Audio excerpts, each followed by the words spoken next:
তুমি সব বুঝো মানে যতটুকু বুঝো না ততটুকুই। তুমি সব বুঝো, যতটুকু বুঝো না ততটুকুই আমি।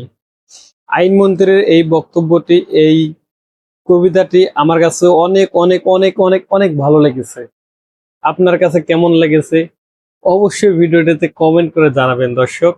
আইনমন্ত্রী অনেক সুন্দর করে যে কবিতাটি বলেছেন, আমার কাছে সত্যি আমি বলতেছি, আমার কাছে মন থেকে বলতেছি, আমার কাছে অনেক অনেক অনেক অনেক ভালো লাগছে। তো আপনার কাছে কেমন লেগেছে অবশ্যই কমেন্টে জানাবেন দর্শক। শুধু কবিতা বলেই মানুষের মন জয় করলে হবে না। শুধু কবিতা বলেই দর্শক দর্শক শুধু কবিতা বলেই মানুষের মন জয় করলে হবে না। উনি একজন আইনমন্ত্রী, ওনাকে দেশের জন্য যে ন্যায় কাজগুলো করতে হবে, অন্যায়কে অন্যায় এবং ন্যায়কে ন্যায় বলতে হবে, তাহলেই না উনি সবার মন জয় করতে পারবেন। কবিতা বলে সবার মন জয় করা যায় না। কবিতা আপনার ভাইরাল টপিক থাকবে হয়তো 2-4 মাস, কিন্তু আপনি যদি ভালো কাজ করেন থাকবে 12 মাস।